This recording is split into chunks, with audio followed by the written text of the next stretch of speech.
Ok, listo, gracias. ¿Ah? Ok, de nada.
Bueno, muy buenas tardes, compañeros.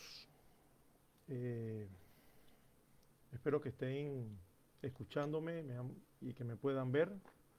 Soy el licenciado Oriel Díaz Varés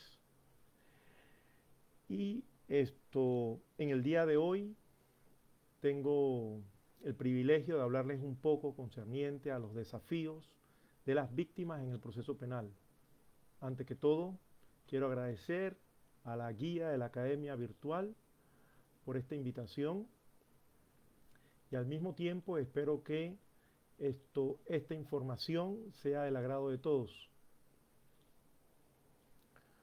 No quisiera empezar sin antes poder señalar un pensamiento que creo que vendría muy al momento, que dice así: la injusticia en cualquier parte es una amenaza a la justicia en todas sus partes.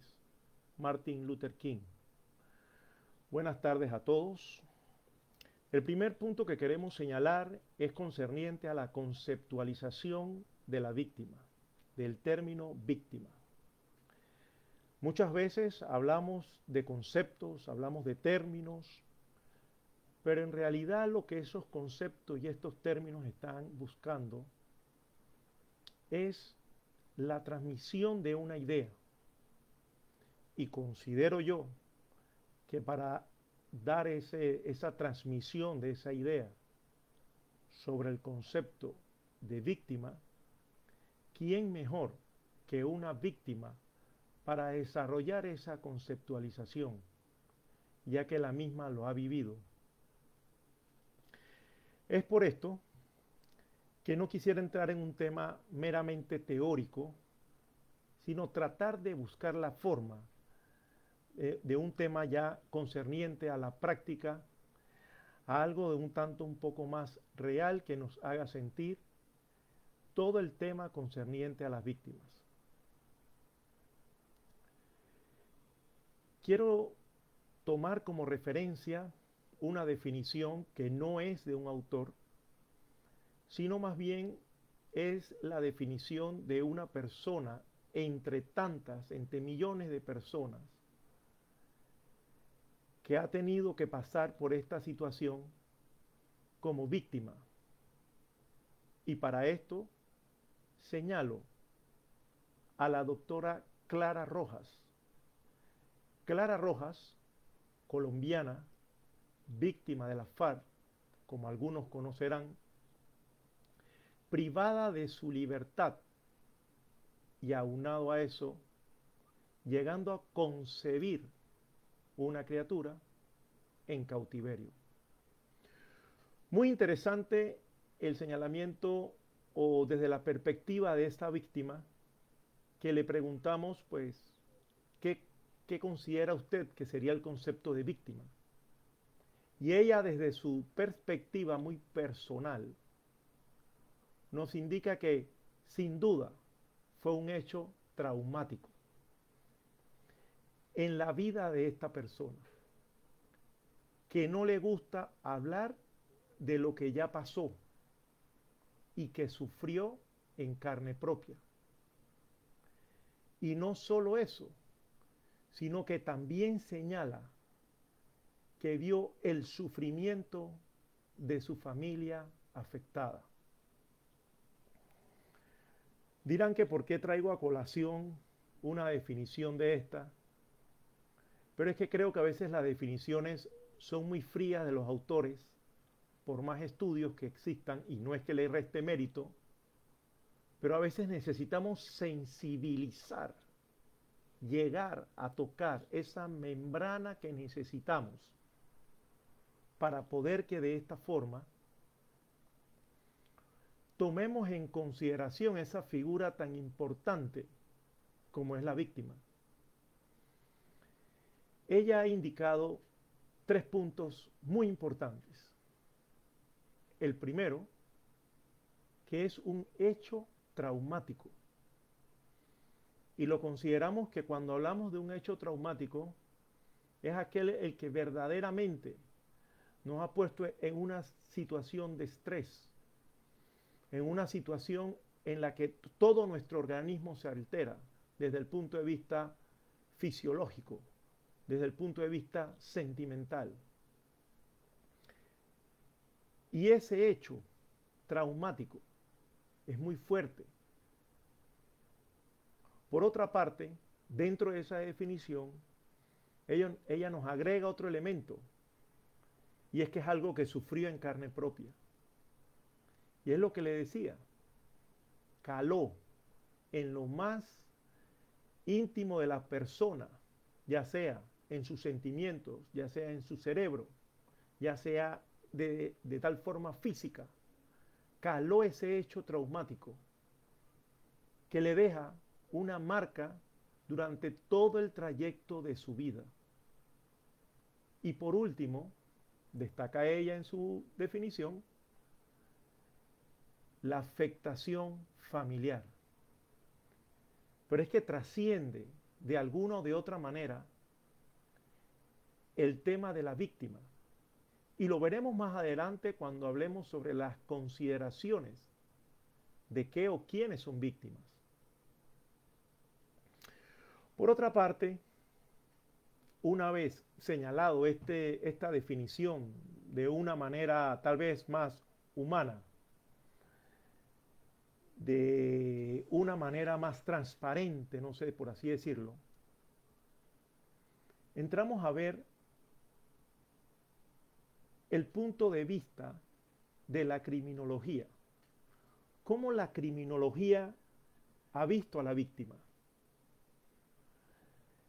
La criminología, como todos saben, pues es una ciencia empírica e interdisciplinaria que ella se ha ocupado del crimen.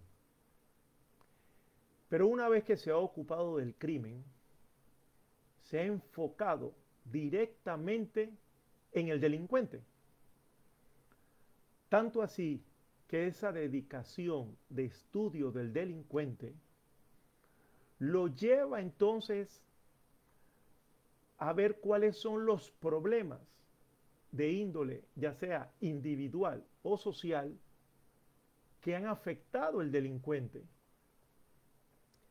Y así de esta manera, buscar la forma de crear políticas o programas de prevención y técnicas de intervención positivas en el delincuente. La criminología llegó a polarizar desde una explicación tal vez de índole científico ese comportamiento criminal que se da alrededor de ese delincuente. Y ese estudio tan profundo toma como medida pasar la víctima a ignorarla, considerándola ¿qué? Considerándola un objeto, considerándola algo neutro, considerándola algo pasivo, considerándola algo estático. Ese desmedido protagonismo que ponen o que hacen resaltar al delincuente, dedicándole todos los esfuerzos de estudios, con toda esa elaboración científica, tanto de tiempo, hipótesis, investigaciones, sin preocuparse en ningún momento de la víctima, dejándola en un total abandono. En ninguno de sus estudios se lleva a cabo esa intervención por parte de la criminología hacia la víctima. En la actualidad, esa criminología moderna, que tiene una tendencia, digámoslo así, desde el punto de vista sociológico, pasa del estudio del delincuente a segundo plano. Ese estudio que en su inicio llevó a cabo sobre ese delincuente, de las situaciones individuales y sociales, lo pasa a segundo plano. Y entonces allí donde busca dirigir su atención a las investigaciones enfocadas, primero, a las conductas delictivas, segundo, a la víctima, y tercero, el control social. Esto es llevándola a una visión más amplia de la problemática de ella misma, de esos tres puntos o de esos tres factores, como quisieran ustedes llamarle: conducta delictiva, víctima y control social. Cuando estuvimos hablando hace un instante sobre lo que la doctora Clara Rojas señaló en una definición, ¿verdad? Tal vez un poquito abstracta, con algunos elementos que para mi concepto son importantes y que no debemos dejar de estudiar, me hace remitirme a Colombia. Y me remito a Colombia para tomar de alguna o de otra manera algún tipo de consideración.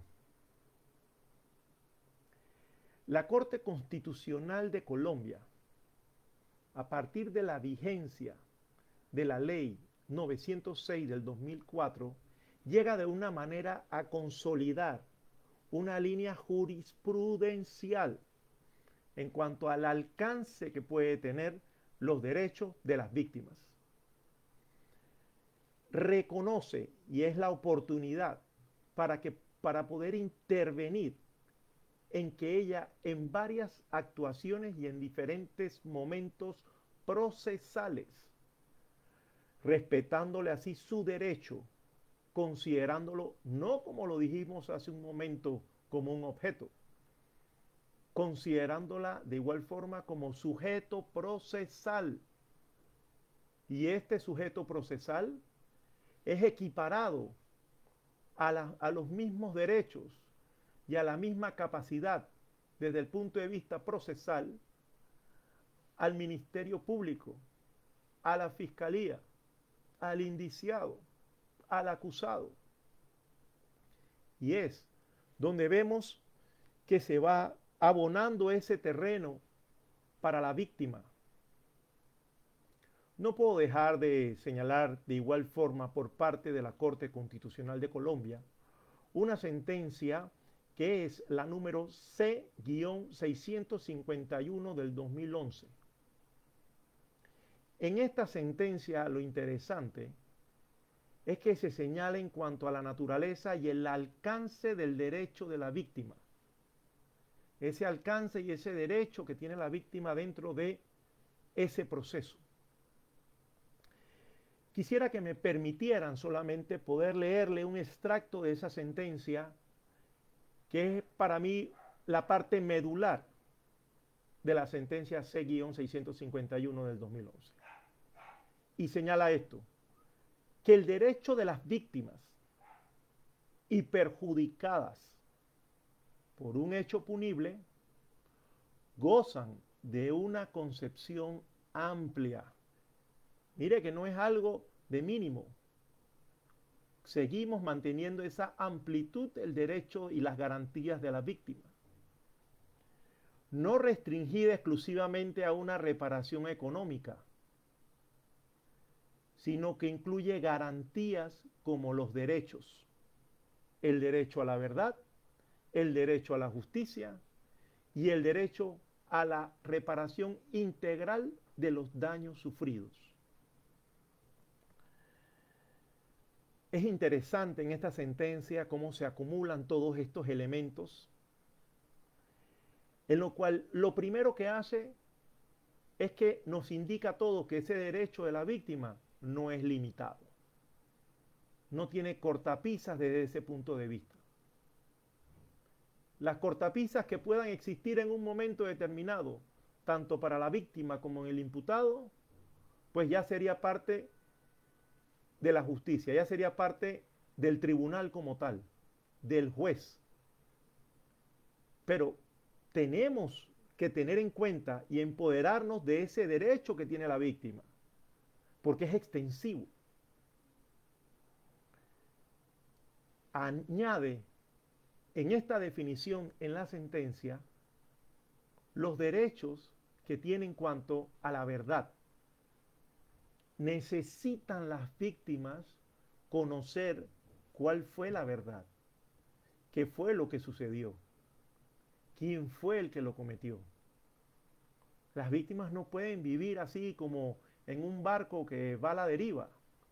No puede ser, porque están anclados ¿con qué? Con derechos y garantías que debe de respetarse. Habla sobre la justicia.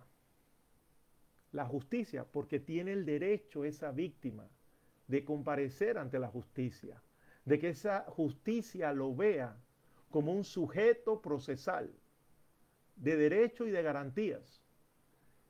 Y aquí en esta disertación, en reiteradas ocasiones lo vamos a señalar: derechos y garantías. Y por último, a la reparación integral de los daños sufridos. No estamos hablando de una reparación económica, y ahí la definición lo señala. No es solamente un tema de dinero, es una reparación de los daños. Hay daños físicos, hay daños psicológicos, hay daños de diferentes formas que se le hacen a la víctima. Y la víctima, después de pasar todo un proceso penal en sus diferentes etapas o en sus diferentes fases, cae entonces en que no se le ha dado esa reparación, esa atención integral a esos daños que ha sufrido. Y ahí es donde dicen, bueno, hasta aquí llegué. No sabemos si la pena en realidad representa para esa víctima lo que quiere. Si es muy baja, si es muy alta, pero también tenemos que respetar los derechos del imputado. Pero no puede ser todo en esa dirección.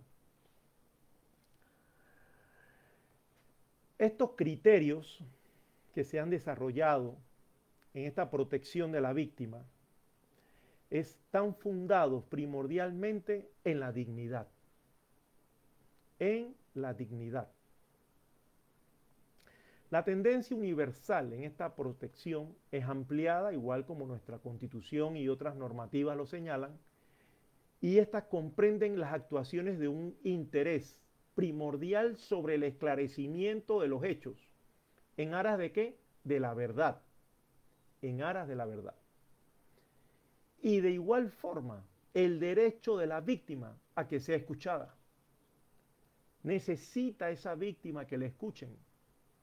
Necesita esa víctima exponer y probablemente hasta cierto punto negociar algún tipo de condena o de liberación desde el punto de vista de una medida de libertad condicional. Pero debe participar. Es un sujeto procesal.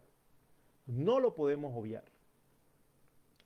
De ahí nosotros podemos hacer entonces un viaje de igual forma comparado, en los que podemos señalar la Ley 4 del 2015 de España, la Ley 4 del 2015 española, nos indica a nosotros dentro de su estatuto de las víctimas del delito, establece en su artículo 2, primeramente, establece el concepto general de la víctima.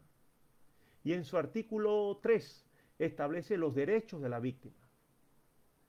Aunado a esto, haciendo un derecho comparado, nuestra legislación dentro del Código Procesal Penal hace también esa delimitación y enaltece entonces a la víctima llevándolo a ese punto donde en su artículo 79 le da, especifica quiénes son víctimas o el concepto de víctimas, quiénes se les considera víctimas. Y en el artículo 80 de este mismo código establece entonces cuáles son los derechos de la víctima. ¿Qué es lo que ha buscado este nuevo sistema penal acusatorio? Que la víctima también puede empoderarse. Hemos sido observados por otras legislaciones, las cuales aplauden que la víctima se vaya empoderando dentro del proceso. Pero no es solamente un tema de reglamentación, ¿eh? No es solamente de una ley muerta, sino de una ley activa como debe de ser esa víctima. Una ley que lo llevemos a que se empodere esa víctima y sea un sujeto procesal como tiene que ser y debe ser, como la norma se lo está dando. De igual forma, hablando de la legislación española, ellos en algunos otros artículos de esta misma excerta a la que le hablaba de la ley, señala en su artículo 11 la participación de esa víctima en el derecho penal. Y en el artículo 19, derecho de esa víctima para su protección. Y en el artículo 20, derecho para que se evite el contacto entre víctima e infractor. Estas instituciones del Estado deben de una u otra forma proteger a esa víctima. Esa víctima es la que se ve mal. Esa víctima es la que ha sufrido, como dije antes, de un hecho traumático, donde lo podemos ver perfectamente, esa situación por la que ha pasado la víctima. Me llama aquí la atención, por ejemplo, como en los casos de los de violencia doméstica, en lo que en la sala de espera, próximos a una audiencia, están el indiciado y está también la víctima. Y la protección que hay en ese momento para esa víctima no es ninguna. Y estoy hablando no de los que llegaron a la audiencia juntos precisamente, sino estoy hablando de los que se mantienen con algún tipo de altercado, que probablemente este proceso nos va a llevar entonces hasta medidas o hasta una sanción como debe de ser. Y este contacto que pueda haber, tenemos que ser más cuidadosos, porque no quisiéramos que se diera una situación como esta, de esta índole lamentable. Pedimos el respeto de la víctima, pedimos la protección de la víctima. Es que de igual forma como lo hacemos con el imputado, con el indiciado, con el acusado, deben de seguir estos roles. Aquí voy a hacer hincapié en un tema. Cuando nosotros hablamos del imputado, indistintamente de su situación, lo primero que se habla es que la resocialización, esto, lo otro, todo lo que hay que ayudarlo y hay que apoyarlo. Y no digo que esté mal, digo que está bien. He sido director de centro penal y de verdad que me parece bien que se haga eso. Pero después que él termina su periodo en que él paga esa deuda que tiene, como decimos, con el Estado, porque ha sido sancionado y sale de ese centro penal, siempre se habla de que hay que buscar la resocialización. En cambio, una vez que pasa el juicio, la víctima desaparece. No se le sigue dando el tratamiento psicológico que se necesita. No se sigue dando ese apoyo a la familia.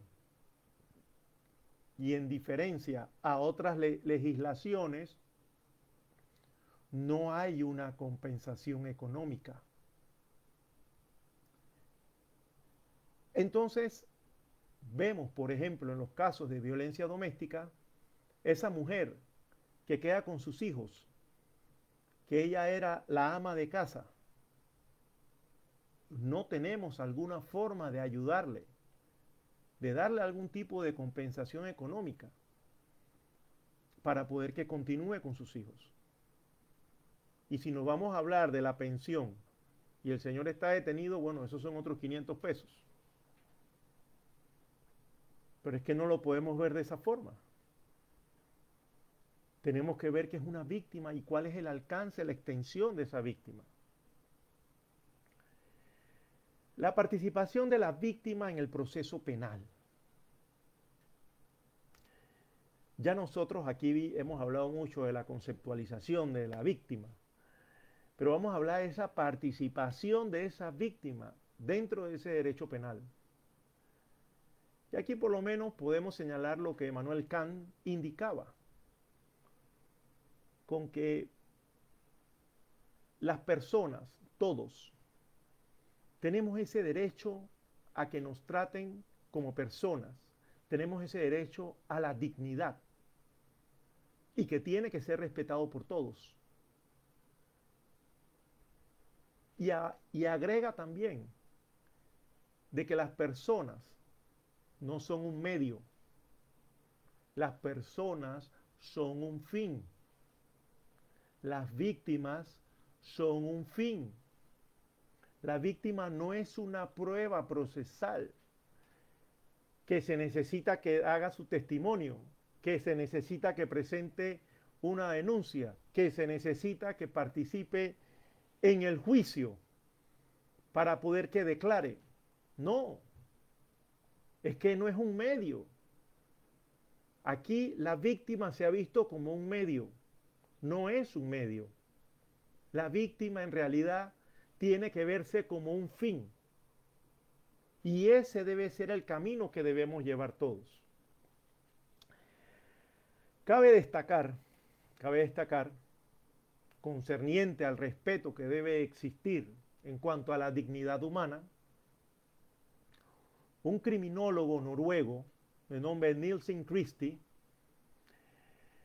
llamó, o fue el que en realidad hizo esa frase tan conocida como la expropiación del conflicto a la víctima. La víctima en ese momento, ¿qué rol conlleva? Antes tenían que enfrentar a la persona directamente para poder que le rindieran cuentas del daño que le habían cometido. Pero una vez que se da esta expropiación del conflicto a la víctima, que mejor dicho, en esta expropiación estamos hablando de que neutraliza a la víctima, la deja en cero, no suma nada, no resta nada. En el Estado, en esa actitud de jus punendi, esa actitud que tiene el Estado, el de castigar, ese derecho de castigar, hace que la víctima, que en realidad es el primordial, que ha sufrido el agravio, que ha sufrido la situación, pase a un mínimo, a un plano mínimo e irrelevante, que no tiene ni voz ni voto. Y ahí la dejamos estacionada. Hasta ahí llega esa víctima. No tiene esa víctima esa fuerza. No tiene esa víctima ese esfuerzo. No lo tiene. En ese momento, como bien dice el autor, criminólogo, pasa esa víctima a un punto cero. Le expropian ese derecho que tiene. Pero si se lo expropiaron, pero que le hubieran dejado algo a esa víctima para poder debatir y poder luchar, tuviera las mismas herramientas. Hoy día podemos ver perfectamente que de alguna u otra manera algunos jueces le señalan a la víctima que no ha presentado una querella como tal, le dice, bueno, el abogado está constituido como querellante. No. Ah, bueno, entonces usted solamente puede señalar el sentir de la víctima. Y ahí es donde yo hago una referencia. ¿Cómo puedo yo sentir lo que otro siente? No somos siameses. No estamos conectados de ninguna forma. No somos familia. ¿Cómo puede ese abogado de víctima, de la víctima, poder llegar a decir o explicar lo que siente esa persona? Yo parto del principio de que ese abogado de la víctima, valga la redundancia, es abogado, es conocimiento de la normativa. Y creo que está ahí es por eso. Creo que es por eso que él está ahí. No está por una situación de índole psicológica. Bueno, usted va a medir el daño psicológico de la persona. Explíquenos el sentir. Probablemente si le preguntan a la víctima que explique el sentir, la víctima con lágrimas en los ojos lo va a explicar. Pero yo no lo puedo explicar. El maltrato fue hacia esa persona. La violación fue hacia esa persona. El familiar que falleció fue familiar de esa persona. Y creo que a veces en estas situaciones que la vemos comúnmente en las audiencias, creo que en cierta medida incomoda a la víctima, porque la víctima le dice a su abogado, pero diga algo, le dieron la palabra para que usted pueda señalar, pueda indicar cuál es el sentir de la víctima. ¿Y qué sentir puedo hacer yo? ¿Ponerme a llorar? No es de esta forma como se dice que los derechos de la víctima están reconocidos. No, considero que no.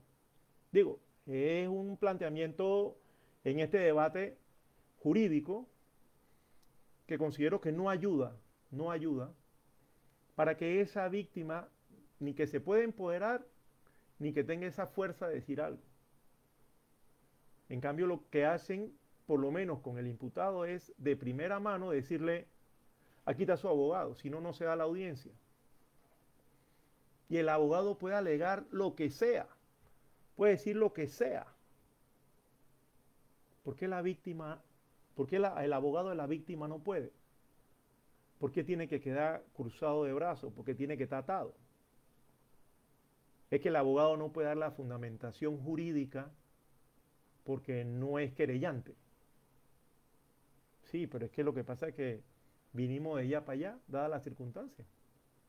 Y aquí estamos sentados. Lo que sí es cierto es que estamos en una sala de audiencia. Tiene que haber una balanza en esto. Tiene que haber una balanza en esto. Tenemos también que pensar que podemos ser víctimas también. ¿Por qué no? Cualquiera de nosotros puede ser víctima. Ah, pero cuando a uno le toque ser víctima, entonces vamos a pelear por los derechos de la víctima. Suena absurdo. Suena absurdo. Volviendo a lo que nos había señalado Nielsen Christie, lo que hace el Estado es monopolizar automáticamente la reacción penal. Y allí es donde surge el derecho penal y deja a un lado a la víctima. Sí, la deja a un lado. Porque se concentran directamente es en el delincuente, en el imputado, en el acusado, en el sancionado. Toca también establecer aquí que el derecho penal se ha orientado, tal vez de una manera unilateralmente, dejando esa posición marginal de la víctima y limita su participación en solo como testigo. ¿Como testigo? ¿Para qué? Para el esclarecimiento de los hechos. Solamente. De los hechos delictivos. Solamente. Queda de una manera esa víctima inerte frente a toda esa estructura jurídica que ve delante de él. Jueces, fiscales, todo, abogados, etc. Julio Mayer, quien procesalista penal argentino, señalaba que cuando hablaba de la víctima era un convidado de piedra. Y hablaba de ese convidado de piedra por esa falta de participación de la víctima. Es útil la víctima para el esclarecimiento de los hechos. Después de allí, no hay ninguna importancia de esa víctima. Cuando nosotros nos referimos al bien jurídico tutelado, ¿verdad? Ese derecho subjetivo del delito, eso en gran medida cambia por un funcionalista sistemático. Esos criterios funcionalistas sistemáticos son que hacen que se aboque entonces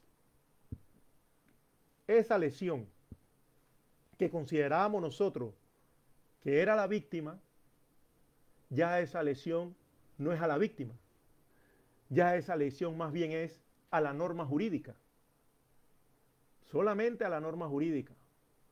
Y ahí va el Ministerio Público, como bien lo dice el artículo constitucional, entre una de sus numerales, perseguir el delito. Y es lo que hace. Ese es su trabajo. Pero no podemos dejar de un lado a la víctima. Tengo que también decir lo que es bueno y lo que es malo. ¿Y por qué no? Hay un departamento de asistencia a la víctima por parte del Ministerio Público,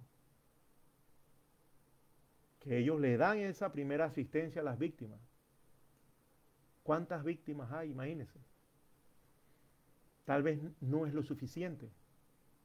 Tal vez allí se necesita más personal para poder tener una dedicación de otra manera, tal vez un poquito más delicada para esa víctima.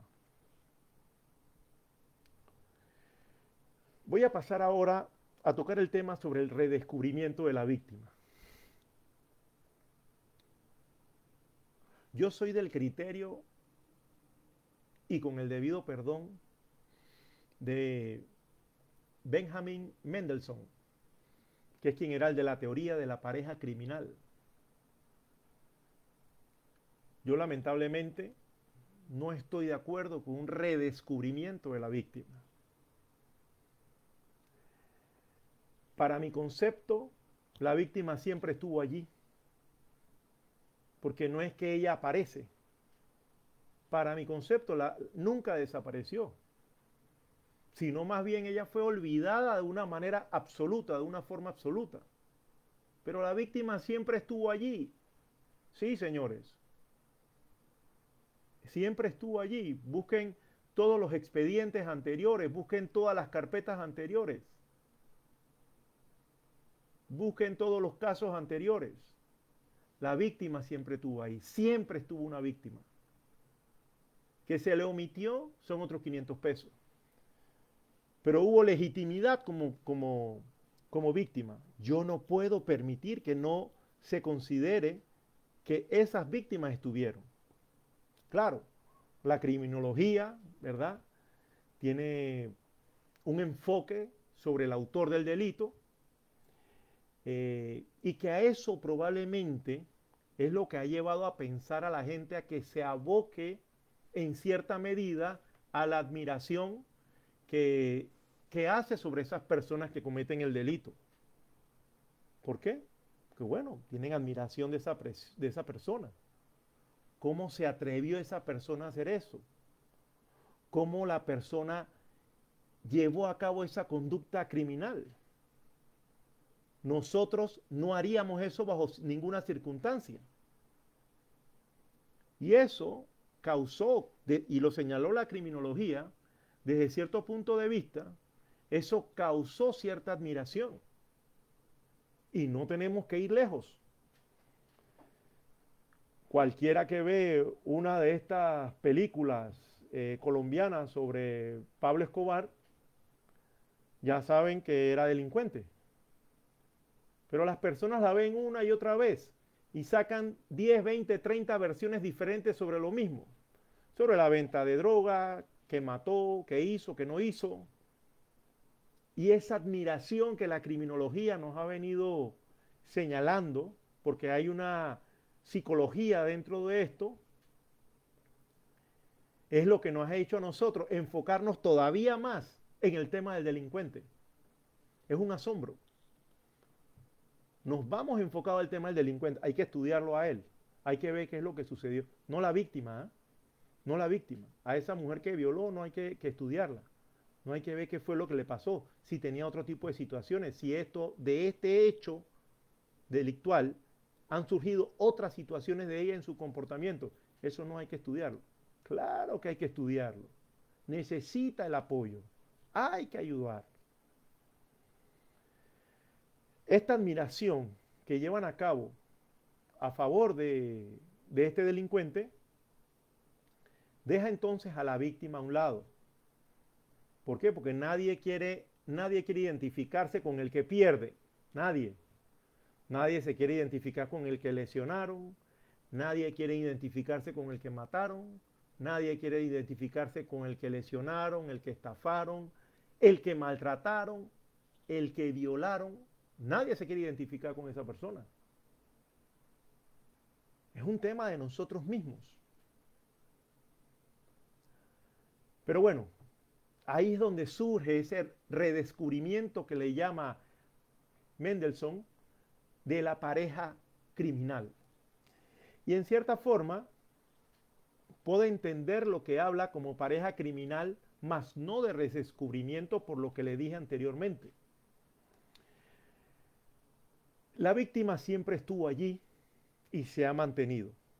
El rol de ella, la atención de ella de parte de las instituciones investigativas o de la administración de justicia a nivel mundial ha sido diferente. Esta pareja criminal de la que habla Mendelssohn es una pareja criminal que se origina por un detalle primordial y es por la interacción. Es la interacción que se da tanto de la víctima como del autor. Es una interacción que enfoca una nueva imagen de la víctima. Tal vez la coloca de una manera más realista, tal vez la coloca de una manera más dinámica y la convierte de esta manera en un sujeto activo y no como un mero objeto. Es capaz esta víctima de influir en la configuración del hecho delictivo. Y no solamente eso, sino también en la estructura dinámica y preventiva que se debe llevar a cabo. Entonces, han encontrado la importancia de esa víctima. Otro de los autores de los cuales les puedo hablar y de su planteamiento es de Gulota, desde el punto de vista de la victimología, que ella en este redescubrimiento empieza entonces a buscar la personalidad de la víctima, las características biológicas, sociológicas, morales, sociales y culturales de la víctima con relación al delincuente y de su papel en el origen del delito. Benjamin Henderson considera, está de acuerdo, que el primer objeto de estudio nos lleva a tres aspectos constitutivos. El primer aspecto constitutivo del cual podemos señalar de parte de Benjamin Henderson viene siendo el aspecto desde un punto de vista primordial. ¿Y por qué primordial? Porque está basado en la biopsicosocial, que estudia los factores que estimulan a convertirse en víctima, que es lo que ocasiona que la persona se convierta en víctima. En este primer punto, la víctima es independiente. En este primer punto, no hay un agresor, no hay un delincuente, no hay un indiciado. No, no existe. Es la víctima independiente. Por ejemplo, un accidente de trabajo. Eso fue la víctima, propiamente, por decirlo así. Se cayó, no utilizó las botas que necesitaba y hubo un accidente. Igual puede haber un accidente de tránsito por inobservancia del conductor y propiciar una colisión directo, puede ser a un objeto estable, como lo es un poste, ¿verdad? Un poste de luz. Y este aspecto primordial es la falta o la carencia de ese delincuente en esa estimulación en convertirse en víctima, en ese hecho específico. De igual forma, Henderson pasa a un segundo aspecto, que es un aspecto criminológico. En este aspecto criminológico, establece entonces sí una relación biopsicosocial, porque ya no solamente es la víctima como tal. Aquí es donde surge entonces una situación en la cual está solamente vinculado al conjunto de los problemas de la criminalidad. ¿Desde qué punto? Pues desde un punto de vista terapéutico y profiláctico criminal. Y el tercer punto viene un aspecto jurídico, que ya para todos nosotros pues es de conocimiento, que es cuando se considera a la víctima de acuerdo a una ley sustantiva, a un derecho procesal, a un derecho penal, para buscar entonces allí un resarcimiento de los perjuicios ocasionados por ese delito. Entonces estos son los tres aspectos primordiales que Henderson señaló y que ubica en diferentes estados a la víctima. Los elementos que contribuyeron con ese resurgimiento de las víctimas puede ser debido a varios aportes que se hicieron, aportes experimentales, como lo hizo Latane y Darley, fueron dos personas, ¿verdad?, en la época de los 70, que ellos se enfocaron en la dinámica de la intervención de los espectadores en las situaciones de emergencia. ¿Por qué? ¿Por qué ellos se fijaron en estas personas? Porque ellos vieron que estas personas, en el momento en que ocurrió un accidente o una situación como esta, no reaccionaban, no estaban por ayudar a la víctima. Se enfocaban más bien en quién hizo el delito, quién lo cometió. La persona tirada, llorando, golpeada, ensangrentada, lo que sea. O sea, los datos no arrojaban esa ayuda. Por el contrario, la misma ciudadanía había un abandono ante esa circunstancia, por diferentes situaciones, pero había indiferencia y descontento, sobre todo con lo que eran los crímenes violentos y los asombros de opinión pública. Ese descontento que nosotros vemos en la gente que no reaccionan, también era atribuido a que esas víctimas no recibían ni el apoyo ni la ayuda como debía de ser. Entonces, ¿para qué? Creo que a muchos de nosotros nos ha pasado que conocemos, tal vez familiares, amigos, no sé, conocidos, que en un momento determinado ellos indican que ellos no se han sido víctimas de un delito y que simple y llanamente ellos no en ningún momento le ha tenido el interés de acudir o de activar esa administración de justicia para que hagan las investigaciones pertinentes. No les interesa, dice que van a perder el tiempo, que no les van a resolver, que los van a poner a subir y bajar escalera. Entonces es algo bastante difícil, muy difícil. Otro factor que también tenemos que tomar en cuenta y que tiene que ver con lo que les estoy diciendo es las encuestas. Las encuestas oficiales allí están. Pero las encuestas no oficiales, que no fueron incluidas, que no se denunció el delito, lo que hace es que nos mantiene entonces alejados de una realidad. Yo no voy a presentar la denuncia porque tengo temor. Yo no voy a presentar la denuncia porque no me voy a ganar nada. Yo no voy a presentar la denuncia porque entonces soy yo el que queda enredado en todo ese tema y total al final no hacen nada. Yo no voy a presentar la denuncia porque van a tener represalias en contra de mí. Entonces estamos viendo que la ciudadanía en general, en un aspecto de víctima, tiene otra idea y tenemos que cambiarla. Ya hemos empezado con esta estructura legal, con este ordenamiento jurídico, pero necesitamos fortalecerlo, encaminar todos nuestros esfuerzos en esa dirección, porque es la víctima la perjudicada de todo esto. La mayoría de estas personas, de los indiciados o acusados, condenados, la mayoría de ellos, pues, se desbocaron a realizar esa actitud delictual, que si bien es cierto conocían las consecuencias, pero la víctima no. La víctima no lo hizo con esa intención. Y ahora vamos a hablar también un poco más de ese tema.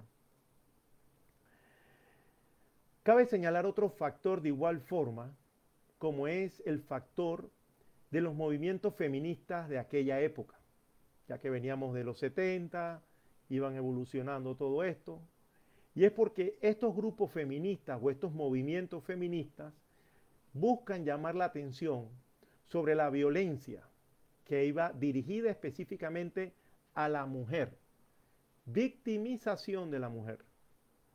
Y esto es lo que nos lleva a nosotros a comprender las víctimas de los delitos sexuales y de violencia doméstica, que ellas como grupo feminista las estaban apoyando, buscando de esa forma impulsar todos estos programas de asistencia y sirviendo de modelos colectivos para el tema de la victimización.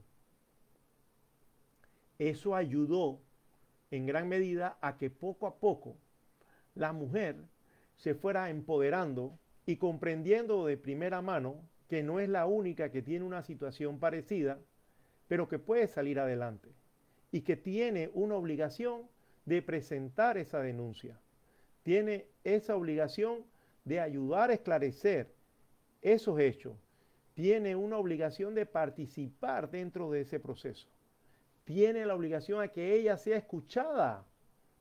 Ese es un derecho que ella tiene y ella se tiene que empoderar de eso. Y tenemos que trabajar en eso. Ayudar a esa víctima que se empodere.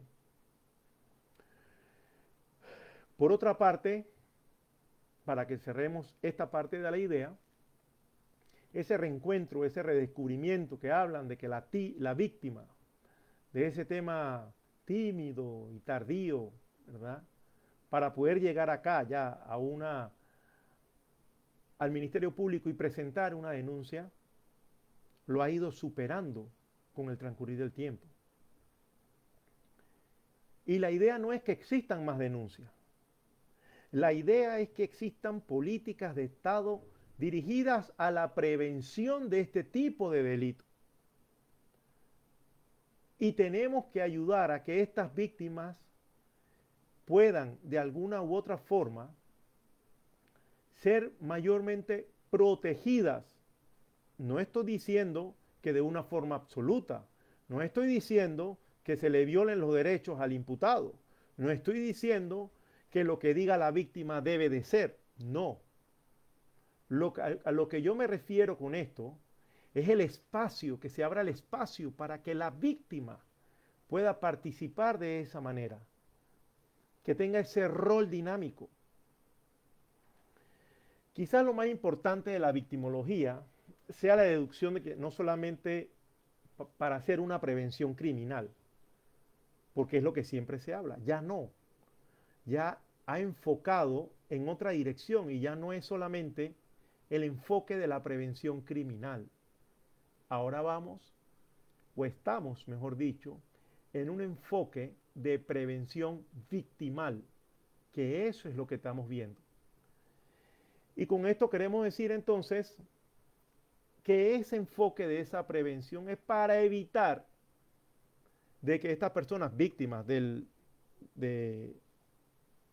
la delincuencia puedan de alguna forma tomar otras medidas y que si no han estado en esa situación o si lo han estado, no lo vuelvan a estar. Pero tenemos nosotros que explicar, tenemos nosotros que ayudar. La evolución del bien jurídico penal. Esta evolución de la teoría del bien jurídico penal, y es sin efecto de querer menospreciar los atributos de nadie en esa intervención punitiva del Estado que hablamos anteriormente, y que media dentro de esto un tipo de racionalización puede ser de esa violencia de parte del Estado hacia esta persona que cumple un delito, pero que hay una expropiación de parte de la víctima, ha hecho que entonces vaya desapareciendo el interés de la víctima, que es lo que le decía hace un momento. Ese interés de la víctima por querer presentar una denuncia, por querer señalar a alguien, por querer tener justicia, por querer que las cosas se hagan como deben de ser y respetar las leyes y las normas. Eso hace que desaparezca ese interés de esa víctima y por eso entonces mantenemos estos agravios. El Ministerio Público sigue buscando a esa víctima para que hable, para que diga, para que señale, para que explique. Y la víctima se sigue rehusando porque al final dice, es que no me ayudan a mí. ¿Cómo hago? No puedo. Hay mujeres que son madres de familia, que son madres de familia, y que en el momento de que se dejan con la persona, con su pareja, quedan solas. Son las amas de casa. Y estas amas de casa no tienen ni los medios para poder ir a la fiscalía, y mucho menos para ir a una audiencia. Y en otras situaciones tienen niños muy pequeños, vienen de lugares muy alejados. Entonces existen las limitantes. Existen las limitantes. Que se trata de una o de otra forma, tratar de pelear con esta situación, sí, pero es muy difícil para la víctima. El delito no es más que la afectación de los derechos de la víctima. Y que esos derechos de la víctima se van transformando, ¿verdad?, en una lesión de bienes jurídicos. Y no estamos hablando de bienes jurídicos desde el punto de vista económico. Estamos hablando de los bienes jurídicos que puede ser de la salud, de la persona, de su integridad, de su dignidad. El objeto de estudio no lo podemos limitar solamente a la víctima como tal. Eso no se puede. Porque cometeríamos entonces el mismo absurdo que cometimos antes y que cuando nosotros señalábamos que todo se enfocaba en el imputado, dejábamos entonces atender a la víctima. Entonces, con esto no se está hablando de que tenemos que ser todos pro víctima. De eso no se está hablando. Vamos a ser serios y vamos a ser muy cuidadosos para que no hayan malas interpretaciones. No, nosotros estamos hablando precisamente de que tiene que haber igualdad de armas, igualdad de normas para poder que puedan, para poder que se pueda llevar a cabo dentro de un tribunal, de una audiencia, llevar a cabo el esclarecimiento del hecho como debe de ser o como fue que ocurrió. Pero no podemos ahora señalar, irnos ahora a abocar a la víctima. Eso también sería algo descabellado. Eso sería desvirtuar toda la organización jurídica que tenemos. Normativas, instituciones, funcionarios, etcétera, etcétera. Ese no es el tema. Pero sí le tenemos que dar a esa víctima su espacio. Tenemos que dárselo. No podemos seguir manteniéndolo de esta forma. Uno de los temas que quiero llevar a explicar aquí es sobre el blaming the victim, que es por el autor Zuckerman. Los principios victimológicos, ¿verdad?, de blaming the victim, que lo que busca es culpar a la víctima, tienen unos criterios muy restrictivos sobre la responsabilidad penal por el autor. ¿Y qué es lo que hace? Se lo transmiten entonces esa responsabilidad penal a la víctima, que no debe de ser. Son conocidos en una doctrina como víctimo-dogmática.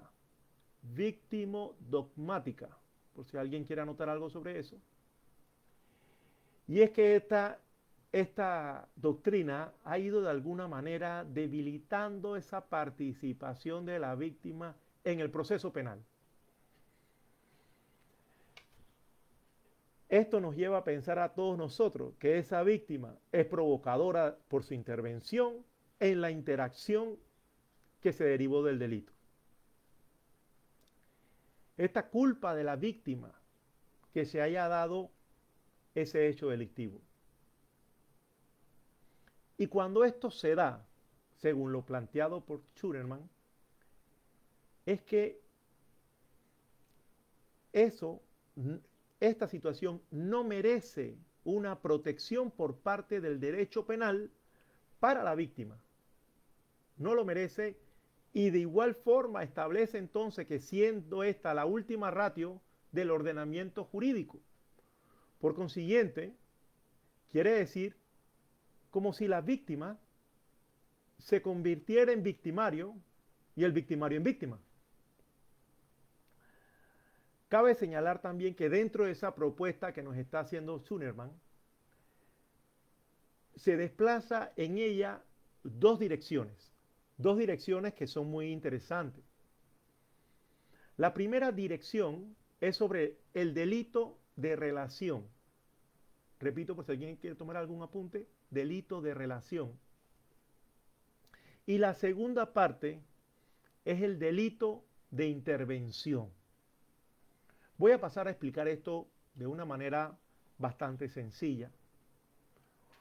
Cuando Zuckerman establece sobre los delitos de relación y de los delitos de intervención, los delitos de relación van hacia la interacción que existe entre la víctima y el autor.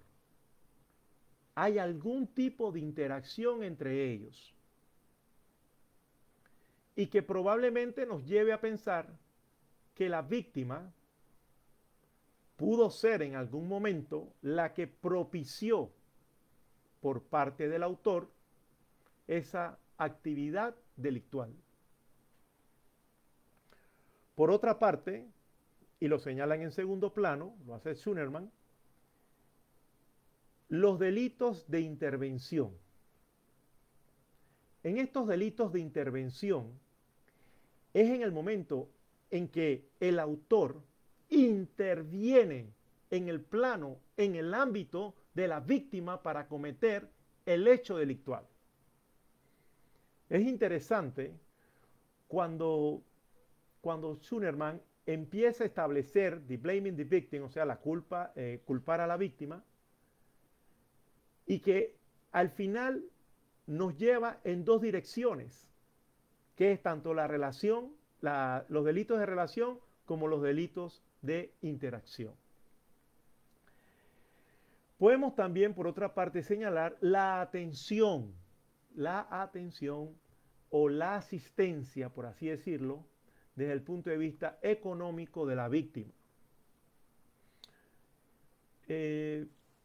Pues la victimología, de alguna u otra manera, ha venido levantando la voz, indicando que hay una necesidad de formular y de ensayar programas de asistencia, reparación, compensación, y tratamiento de las víctimas del delito. En la actualidad, o sea, hoy día hay varios países que han enviado algunos fondos, por así decirlo, lo han establecido de una manera legal, fondos de compensaciones estatales para las víctimas, las que tengan algún tipo de necesidad económica. Y con esto no quiero decir, porque no quiero que haya malinterpretaciones, que es que se le va a hacer una casa nueva a la víctima. No, esa no es la idea. Pero se les va a ayudar de alguna manera. El Fondo de Compensaciones Estatales para las Víctimas es una de las partes. Pero esa víctima, por lo menos, y perdone que tome en consideración el tema de violencia doméstica, esa víctima, esa mujer que ha sido víctima de violencia doméstica, de igual forma tiene otro tipo de ayuda. Hay que ayudarla a aprender algún oficio si es que solamente era ama de casa. Hay que ayudarla a que consiga un trabajo. Hay que ayudarla, o sea, tienen que haber políticas de Estado que nos ayuden con el tema de las víctimas. Sabemos que van a decir, bueno, es que estamos hablando en un momento de pandemia, de temas de compensaciones económicas y demás. Estamos hablando de un tema general. Siempre va a haber alguna situación en la que requiera de la activación de todo el sistema judicial por un tema de hechos delictivos. Siempre lo va a existir. Pero lo que no quiero es que no se tome en consideración de que pueda existir en algún momento esos bienes dirigidos a la ayuda de estas personas. Hay mujeres que tienen pues 3, 4 hijos, 5 hijos, y todos en escalerita, pequeños. Y el papá de los niños fue el que maltrató a la mamá. Viven en una casa de zinc, no tiene piso, tiene lodo, y viven en 2 camas todos. Duermen en 2 camas todos. No creo que sería conveniente decir que es que no se le va a ayudar. O sea, se le puede ayudar. Se busca la manera por medio de unos fondos de compensaciones estatales. Por lo menos lo mínimo, la ayuda. Pero hoy día no lo tenemos y debemos tomarlo en consideración para el futuro.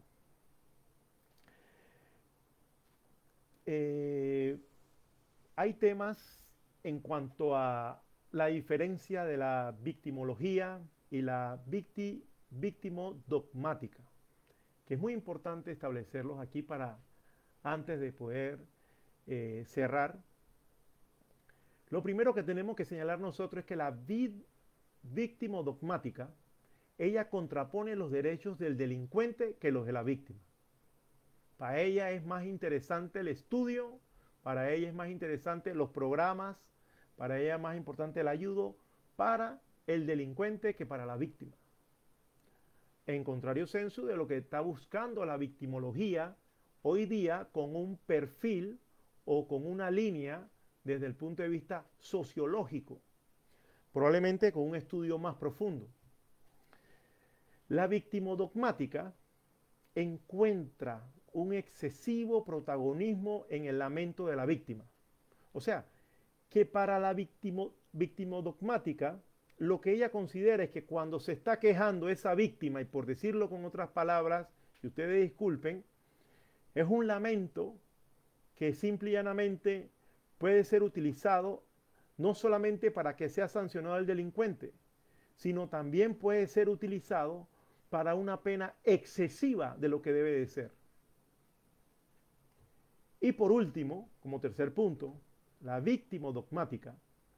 Ella solo se refiere a las necesidades económicas de la víctima. En algún momento donde toque algo sobre la víctima, solamente la refiere desde el punto de vista de necesidades económicas. Más nada. No le interesa los derechos de participación de la víctima dentro del proceso penal, no le interesa la información a la víctima dentro del proceso penal, no le interesa la protección de la víctima durante y después del proceso penal, no le llama la atención nada de eso, no le interesa. Y es por esto, pues, que llegamos nosotros a ciertas conclusiones, por así de señalarlo. Y lo primero es que tenemos que tener en consideración que la víctima no es un objeto. Eso nos queda bastante claro a todos. Que la víctima tiene derechos. Que la víctima es un sujeto del proceso, que tiene igual participación, ya sea al Ministerio Público, ya sea al fiscal, ya sea al indiciado o al imputado. Tiene esa participación de igual forma. Se establece también dentro de nuestras conclusiones que hay que darle ese apoyo económico, esas compensaciones estatales, para la víctima, y esa ayuda psicológica a la víctima que viene prolongada después del proceso, una vez culmina el mismo. Tienen que tener algún tipo de tratamiento. Tenemos que hacerlo. Y más la persona que no tenga los medios. Imagínense, aquí pongo el caso, un ejemplo, una menor de edad que sufre una violación, se termina el proceso y hasta ahí llegó. Y allá vea qué es lo que va, cómo va a enfrentar su vida. Y eso puede desvirtuar entonces los principios morales, sociales, culturales y demás de esa menor en un futuro. Entonces tenemos que tener mucho cuidado con eso. Igual puede hacerlo el hijo de un maltratador. Puede comprender él posiblemente de que esa es la forma como debe de actuar. Y en un futuro, si eso no se llega a sanar, a ayudar, probablemente lo siga haciendo él. Entonces, allí vamos a gastar, ahí sí vamos a gastar dinero, porque ese menor de edad que ya se convirtió en adulto, lo que va a hacer es que va otra vez a activar el sistema de justicia, donde entonces se van los gastos de todo lo que es esa infraestructura. Entonces, hay que crear todo este tipo de políticas de prevención. Y por último, pues crear las nuevas políticas también orientadas a la víctima, que sean más extensivas, que se hable también de esa resocialización, esa readaptación de la víctima, que no es solamente para las personas que cometen el delito. Es que tenemos que readaptar a las personas a la sociedad.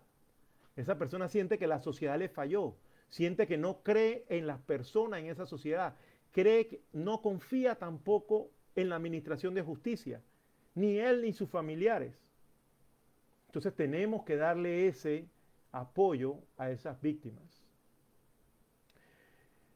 Eh, no sé si cumplí ya con el tiempo determinado por parte de la guía. Esto quiero primero que agradecer tanto a la guía virtual por darme esta oportunidad, agradecer aquí a todas las personas que participaron. Lamento que yo sé que algunos escribieron que me escucharon, otros pues dijeron que faltaba volumen, que no me escucharon. En realidad no sé qué sucedió. Por algún tipo de comunicación, para hablar sobre el tema, con mucho gusto, mi correo electrónico es odiasb, b de bueno, 09 @gmail.com. No sé si alguien tendrá alguna opinión, alguna pregunta, no sé.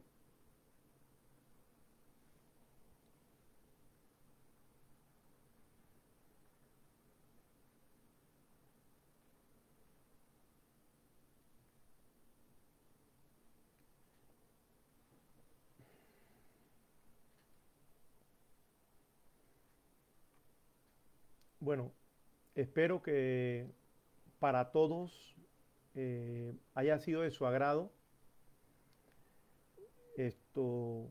Y bueno, estamos a la disposición, cualquiera de los colegas que desee conversar del tema o quiera saber algo sobre el tema, con mucho gusto le repito mi correo personal, que es o díaz con z, b de bueno, 09 arroba gmail.com.